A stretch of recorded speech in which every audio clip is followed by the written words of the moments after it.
What's going on, my dudes? Chensleo11 here, and welcome back to another episode in the A to Z series. Today we are playing a very, very unique jungler in the name of Ivern. So Ivern is one of these champions that he's unique in two different ways. He's unique for like his mechanics, and he's also unique in that he's one of the only or a real true support that's a jungler. And that'll become very clear as we go through the abilities and also even the items that Ivern builds. So if you're new to the channel, hit the subscribe button. We are going through every single champion in League of Legends and giving you a basic guide, just like this one, on the champions' abilities, how to play them. We're also going to be showing you the best rooms at the moment and the build. However, these things do change, but Ivern is pretty stable. I think he's a very fun champion. He's actually very strong right now. He's fun in that he's different. If you don't like him straight away, you might not like him at all because he's very, very different. And it's basically got to do with his passive, which we'll get in a moment, and how he actually can't attack minions or camps, jungle camps, which is very, very unique. But we are going to quickly go over the runes. So for Ivern, you want to take Summonary, Nimbus Cloak, Transcendence, Water Walking, all good jungling. Well, support for the Summonary. The Nimbus Cloak is all movement speed based. Before we go, basically then you want to go Resolve, Font of Life, and Revitalize. But what you can see here is what I'm doing, and I'll explain the passive in more detail, but you want to start Wolves, and then go Blue, and then you want to go Gromp, and then make your way to the bottom side of the jungle if you're starting, bot side, like on the blue side of the jungle, make your way over, and then those camps will be done. But before we get into the passive, quick mention to the items. You want to be rushing Lucidity Boots, and then I'll have the items up on the screen. But again, these things change. Support items will be going Ardent Sensor and that later on in the build. But you can see here, we're going to get into the passive while we're here, while we're going through this. So basically, how Ivern works. So Ivern's passive is called Friend of the Forest. So you can see what's going on here. Ivern actually doesn't attack minions or jungle camps. What I'm doing is I'm just right-clicking on the camp, and it starts what's called like a channeling time, and it places like a ring around it. It's called a grove, and you can see here once you click on the minions or the jungle camp, it takes away your some health and some mana. If you don't have enough health and mana, you simply cannot click on the minion or start generating the grove, and you would have seen that down at the red buff a few seconds ago. So basically, Ivern has a really, really quick clear. So we're at 255. We've cleared the whole jungle minus the Krugs, and we are heading top lane for a gank. So we just place a shield on the Dr. Mundo to guarantee an assist. But basically what you want to be doing on Ivern is just helping the team out with assists as you are a support. I ended up hitting the snare anyway with the Q. But look at this. I kind of am waiting around for the Scuttle Crab to spawn, and the Scuttle Crab is no different. I cannot take it instantly. However, you see how I smited it as soon as the grove formed? If you smite the camp, the grove is instantly like matured and consumed straight away. So we're going to go back over to the top lane and help him out. The Relia does gank. I'm not sure if I can 1v1. I am a level up. Well, not anymore, but I do have the health advantage. But again, Ivern is not known for his damage. What I'm doing here is just trying to let the minions do the damage for me. So I stunned, made a bush for myself to do extra damage, which we'll get into in a moment, and then tried to auto-attack the Aurelia to death. But I know that I can't really win the 1v1, especially when the jungler comes to help out.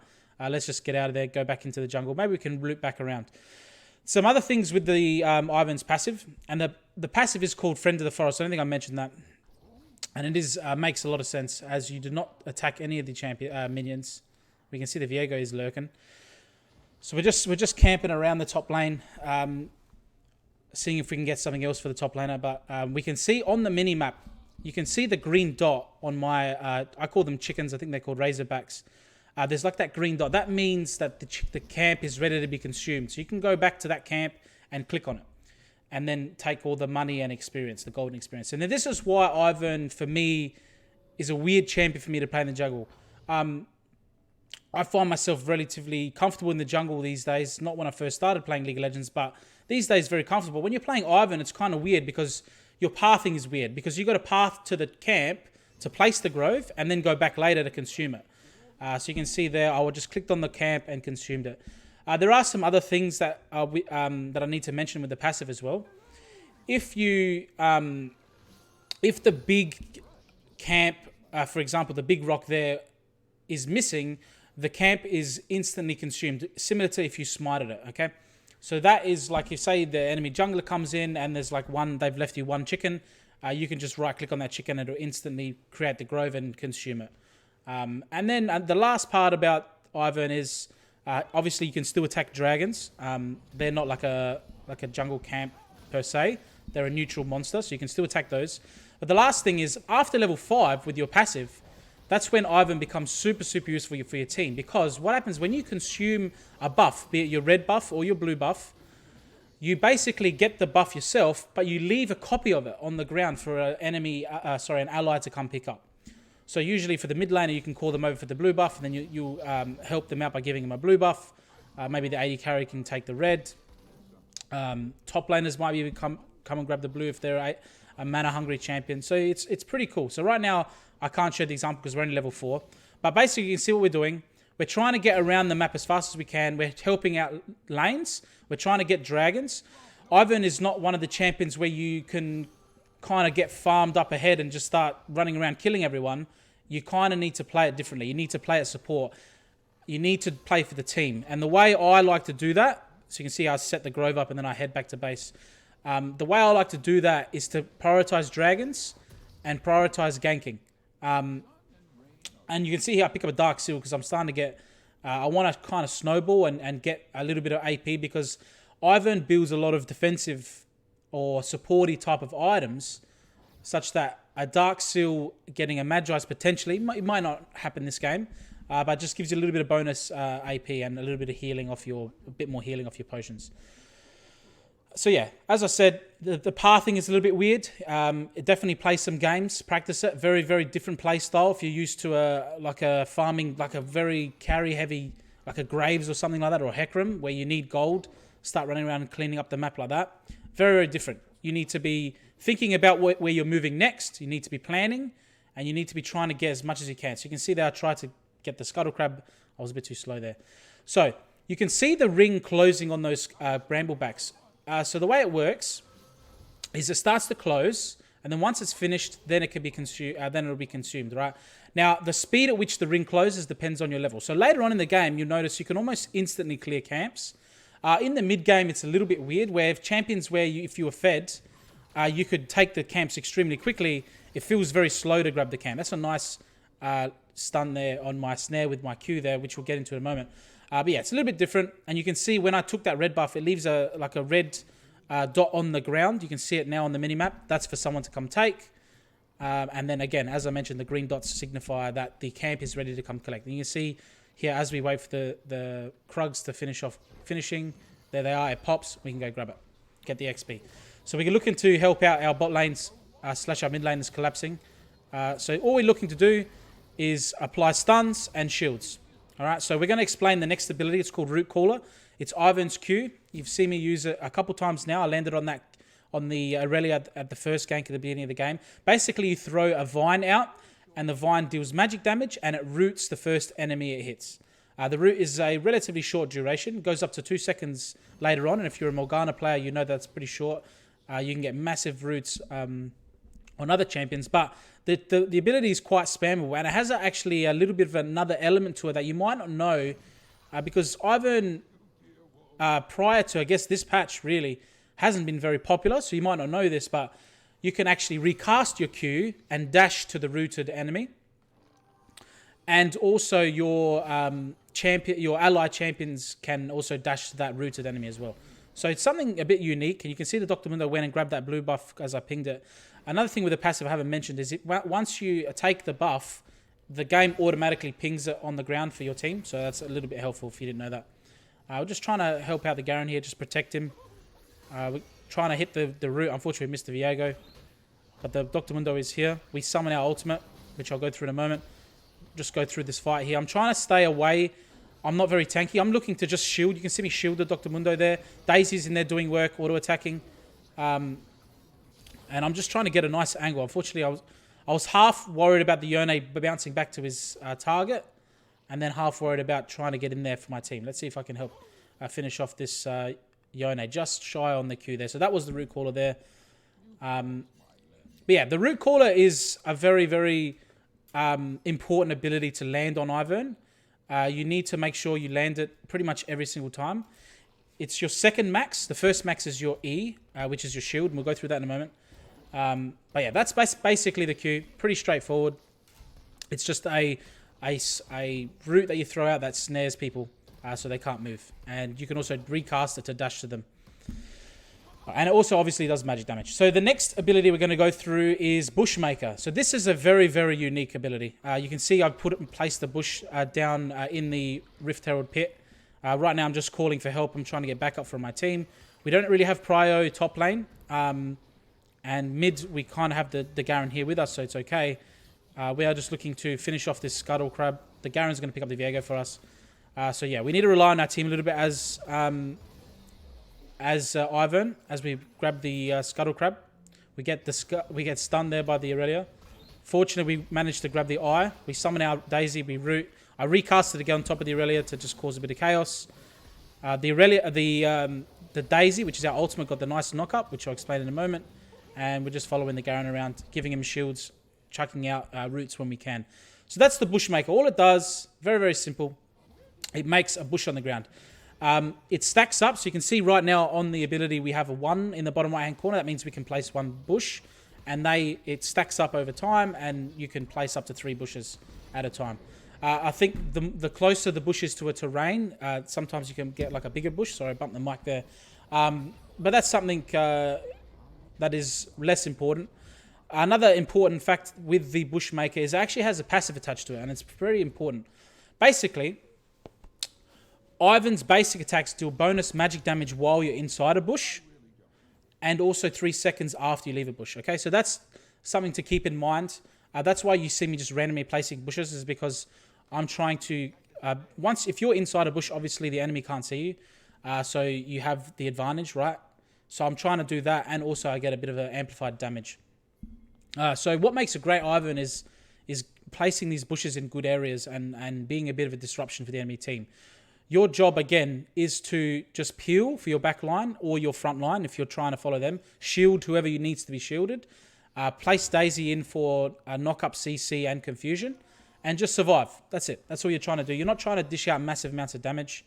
And that's kind of like why I like Ivern in that he's not as... like carry oriented. You can kind of chill when you play Ivern, rely on your teammates. Another thing with the bush you saw there is you can place it to give a little bit of vision. So I placed it over the wall to get vision, and then I placed the control ward in it just to keep it hidden for a little bit while the bush is still active, and then once it fades, it's fine. We still have the control ward at the back of the pit. And again, we are prioritizing dragons. You can see I'm buying control wards, sweepers, making sure I'm controlling vision, making sure I'm prioritizing the dragons, getting my team ahead. If we manage to get all the dragons, the game is going to be significantly easier. Probably I think it's the stats are like 80% easier if you get the dragon soul. Like it's your 80% chance of winning. So your chances go up drastically if you get the soul. So definitely prioritize that if you can. But yeah, very, very, very strong start to my game. You can see 0 kills, but I have 6 assists. And that's very, very good. It's about a 60% kill participation at the moment. And we've got 2 dragons and we've got the Rift Herald. So for an Ivern game, very, very, very, very good. I'm very happy. So first item we're going to rush is the Moonstone Renewer. Very strong item for support. And right now what we're thinking is, okay, we're going to try and... I'm thinking about trying to grab those chickens. Maybe we can go help the Garen. Because the chickens are ready. We also have our top side of our jungle spawning. So we have to get there eventually. We don't have any objectives, so it's kind of like farming time or helping other lanes. I think that the Garen's going to fall there, unfortunately, which is a little bit sad. But it is what it is. We're going to try and hold our lane for our bot lane before they return so we don't lose our tower. And grab some farm for ourselves. So the next the next ability we're going to go through is called Triggerseed. And this is your first max, and it's your most important ability. And it's very, very simple. Ivern gifts a shield to an ally. You can shield Daisy, which is your ultimate, the big rock that I'm summoning. And it lasts for 2 seconds. And then after the duration, it explodes, dealing magic damage and slowing nearby enemies for 2 seconds. So, in a game, how Ivern works extremely well is like a melee ranged orientated damage dealer. Garen is almost perfect. Jax, Garen, Fiora, Yone, Yasuo, the Dr. Mundo is actually not too bad. These are the champions that need to get on top of the enemy champions to deal the damage. And now that synergizes twofold. Number one, you're behind them, giving them shields, giving them survivability so they can deal more damage, survive, etc. Number two, when that shield explodes, it slows the enemy so they can stick onto the champion. It also does damage, right? So it's kind of hard to play Ivern into a bad... He kind of needs the right team comp. If your whole team are like ranged, like 80 carry type, like we had a Quinn top, or like a mage mid, and like a mage support or a shield support, it probably isn't a good time to play Ivern. Now, you can always just play him and just get used to playing him in that bad scenario. But he works extremely well. By chance, we happen to get a Garen mid, which is extremely unlikely and rare. And we have Lux for some AP damage. So it's almost like a perfect team comp. I've got that just 2 frontline bruisers that I can shield and power up. In the situation where you don't have that, your Daisy kind of has to become your frontline bruiser. And again, apply the shields to the Daisy. The Daisy has the knock-up. You just got to be aware that the damage isn't there, that the frontline bruiser does provide. So let's move on to the ultimate, which is Daisy. So Daisy is a summonable pet. So basically you push R, it summons the Daisy, throws out. Now the pet is controllable by pushing R again or alt-clicking, depending on how you have it set up. I think that's the default, how you have it set up in your settings. But basically Daisy lasts for 60 seconds. And for the first 5 seconds, she has increased movement speed. So there you go, I summoned her. There she is, the big rock with the flowers on top of her head. And she's tethered to me, so she'll follow me around. And what she'll do is she'll just go around auto-attacking any targets she can get range of. Now, she prioritizes targets. Oh, we get just snagged by a nice Yone ult there. She prioritizes targets that you've hit with your snare.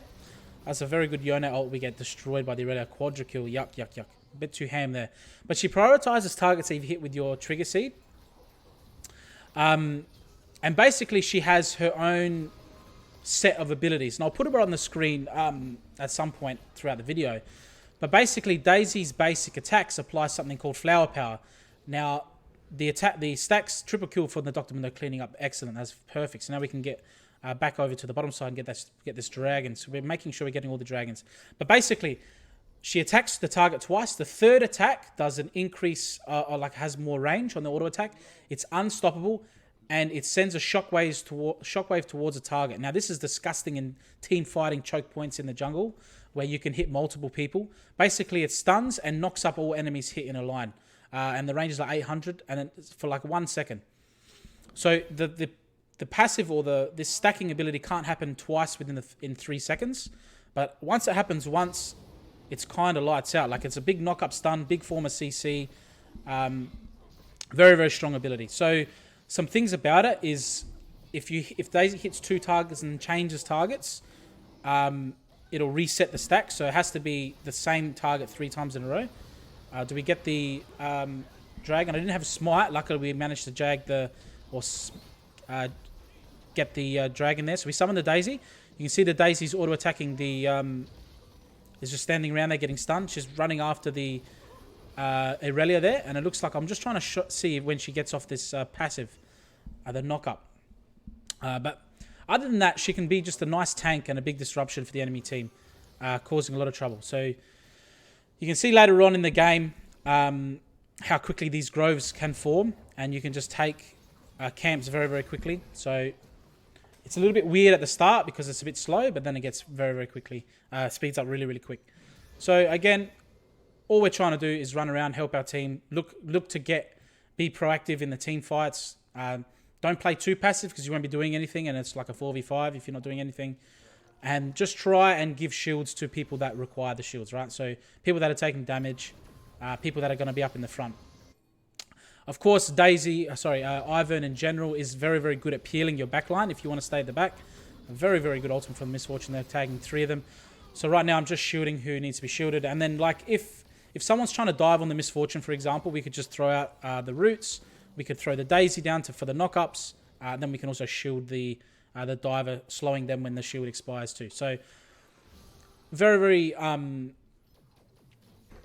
like you could go either way. You can peel the back line, or you can go, I like to play aggressive and help out the front line so we can win the team fights. So you can see there, we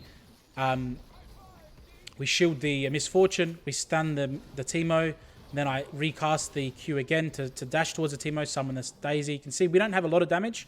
We're just getting damage through our Summonary, and we're just waiting for our team to come and because we're just trying to stall and clean up the fight. So basically that's all Ivern is. Score is currently 1-1 and 13. Excellent score for an Ivern or a support player in general. Again, another thing with team comp, it's kind of not good to have two kind of shieldy supports. So like a Janna, who's, I think is the next video, wouldn't be a good pairing with Ivern. Lux is perfect because Lux is damage. Ivern is the shield, right? So absolute perfect team comp. We got lucky in this one for the Ivern. I made the game kind of easy. All right, so you can see how quick the Grove spawns, like it completes later in the game.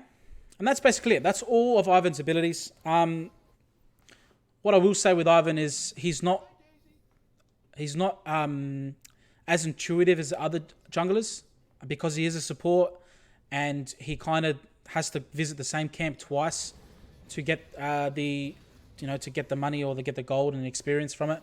You tend to sometimes fall behind if you're worrying about ganking too much and not picking up your camps quick enough. And you can see if another champion on your if another teammate gets the buff, it still spawns that buff on the ground for you to pick up as well. So you don't miss out if your teammate wants to grab that buff. So you can see all these abilities culminate into making Ivern a very, very supporty champion, very support centric champion, trying to give gold away, buffs away.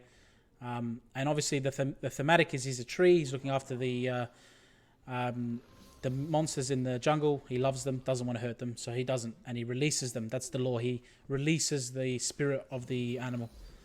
So there you go. You never actually kill the animal unless they're the dragon. Then you kill it. No worries. So Staff of Flowering Water is the next item. We can also probably grab a Magi's here because we have How Dark Seal at 10 stacks, and that's what I will do. Once we get a little bit of gold, we have to wait about 30 gold worth, but that's worth the wait. And if you end up getting to this 10 stack Magi's, which is something that happens relatively often actually when you play these sort of support champions, if you play them correctly, it's all about positioning. You can stack this up quite quickly, and I had it stacked a lot earlier in this game, but I didn't. I never went back to upgrade it, and I think you should upgrade it if you do hit the 10 stacks, because it does provide a lot of AP, especially if you can stack it up all the way to 25, and then you'll start to feel a little bit more damage on your E or your shield when it explodes, and your Qs for sure, and Daisy's auto attacking. So, all right, we're gonna go help out our team here. We're looking like we're collapsing. You can see I'm not going in head first like I would normally would with an aggressive champion. I'm looking to stay at the back, give the shield to Dr. Mundo because he's going to be the one going in. I'll get the Daisy out. I want to try and show a good example of the Daisy's auto attack. So you can see, there it is there. See the big rocks that go along on the screen? They knocked up the Yone there after the third auto attack went off. So that's that shockwave, and that's that CC. This works best if it hits more than one target, but it's also works okay if you can hit one. So you can see we flash over the wall. We're getting a bit hype, making sure we can pick up these kills, get the stun. I could have recast. You can see those arrows that form. That signifies you can recast the Q to dash towards them. Be careful with this. I know I've accidentally pushed it a couple times when I didn't want to. Ended up at the back of a team fight and get myself blown up. So that's Ivern. Very simple champion mechanically to play. Very difficult to play mindset-wise because it's a little bit unique. But anyway, guys, I hope you enjoyed the video. And remember, at the end of the day, it's nighttime. Take it easy.